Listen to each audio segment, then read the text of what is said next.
सोच के देखिए, अगर आपकी हर एक ख्वाहिश बिना कोई मेहनत किए पूरी हो जाए। आज हम एक ऐसी ही कमाल की कहानी सुनेंगे जो अपनी जिम्मेदारियों पर एक बहुत गहरा सबक सिखाती है। कभी सोचा है ऐसी लाइफ के बारे में जहां कोई काम ही ना करना पड़े, जहां सब कुछ, बिल्कुल सब कुछ अपने आप हो जाए। हमारी आज की कहानी ना बिल्कुल इसी सपने के सच होने की है। और फिर उसके जो अंजाम हुए, जो रिजल्ट्स निकले, वो अचानक से सबको चौंका देने वाले थे। तो चलिए मिलते हैं इस कहानी के मेन कैरेक्टर से। उनकी ये जो इच्छा है ना कहीं हम सब की चाहतों से थोड़ी बहुत मिलती जुलती जरूर है।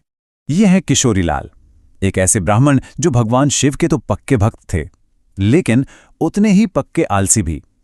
अब उनकी इस भक्ति और आलस के कॉम्बिनेशन ने उनकी पत्नी कलावती को हमेशा परेशान और कह सकते हैं निराश रखा। तो हुआ ये कि एक दिन कलावती ने उनसे कहा कि खेत में फसल पक गई है, चलो काट आते हैं। पर किशोरी लाल ने उन्होंने बात को बिल्कुल अनसुना कर दिया। बस फिर क्या था, इस बात पर दोनों में इतनी जोरदार बहस हुई, इतनी हुई कि किशोरी लाल गुस्से में घर छोड़कर ही निकल गए।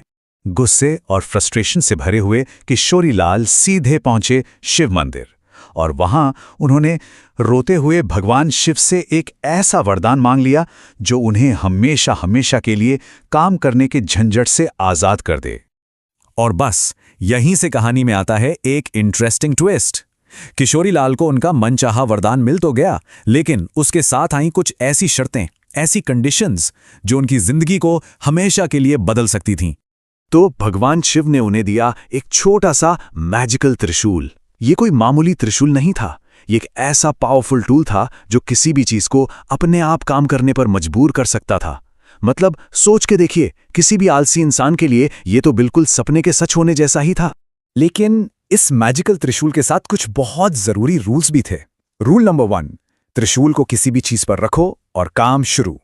रूल नंबर 2, वो काम तब तक नहीं रुकेगा जब तक वो पूरी तरह से खत्म ना हो जाए। और सबसे बड़ी वार्निंग, अगर काम को बीच में रोका तो त्रिशूल हमेशा के लिए गायब हो जाएगा। मतलब गलती की कोई गुंजाइश ही नहीं थी।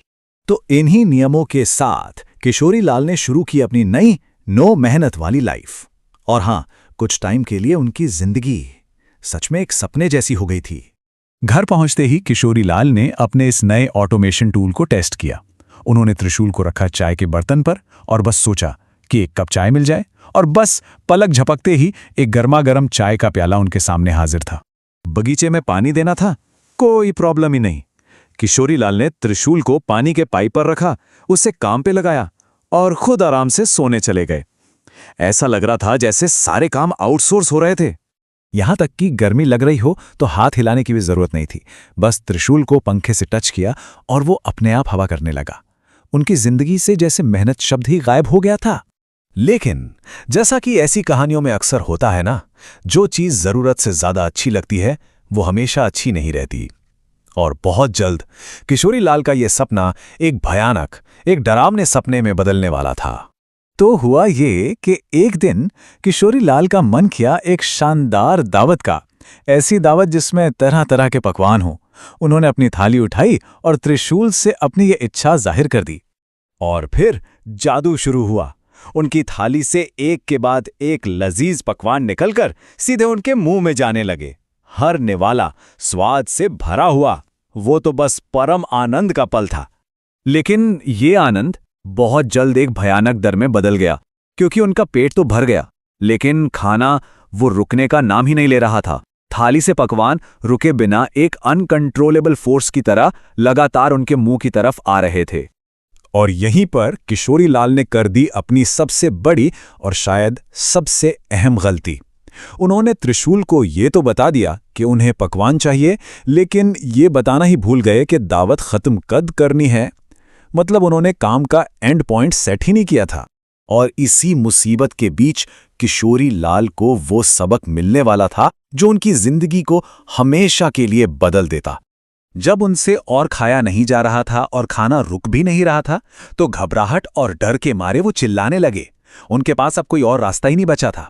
उन्हें भगवान शिव का वो नियम तोड़ना पड़ा और उन्होंने जोर से कहा, बस करो। और जैसे ही उन्होंने ये कहा, खाना तो रुक गया, लेकिन उसके साथ ही वो जादुई त्रिशूल भी हमेशा के लिए गायब हो गया। त्रिशूल के जाते ही किशोरी लाल को अपनी गलती का बहुत गहरा एहसास हुआ। उन्होंने आसमान की तरफ देखा और मन ही मन कहा कि अब वो समझ गए हैं। ये वरदान असल में एक सबक था, एक चेतावनी थी कि बिना सोचे समझे मिली ताकत और आलस कितनी बड़ी मुसीबत ला सकते हैं। तो इस कहानी से हमें क्या सीखने को मिलता है? सबसे पहली बात, काम से भागने में असली खुशी नहीं है। दूसरी बात, छोटी छोटी जिम्मेदारियां खुद निभाने से हम बड़ी बड़ी मुश्किलों से बच जाते हैं। असली सेटिस्फैक्शन तो अपने काम को पूरा करने में ही है। और हाँ, आखिर में शॉर्टकट्स अक्सर एक जाल की तरह होते हैं। उस दिन के बाद किशोरीलाल बिल्कुल बदल गए। वो एक नए इंसान बन गए। उन्होंने आलस को हमेशा के लिए छोड़ दिया और मेहनत को अपना लिया। और जानते हैं, ऐसा करके उन्हें वो असली खुशी और सेल्फ रिस्पेक्ट मिली जो उन्हें कोई भी जादुई त्रिशूल कभी नहीं दे सकता था। और ये पुरानी कहानी ना हमें आज के एक बहुत इंपॉर्टेंट सवाल पर लाकर छोड़ देती है। सोचिए, इस ऑटोमेशन और एआई के दौर में जो हमारे हर काम को आसान बना रहे हैं, क्या ये टेक्नोलॉजी हमारे लिए एक जादुई त्रिशूल जैसी नहीं है? असली सवाल ये है कि हम इन सुविधाओं का इस्तेमाल अपनी जिम्मेदारियों से भागने के लिए कर रहे हैं या खुद को और बेहतर बनाने के लिए? इस पर विचार जरूर कीजिएगा।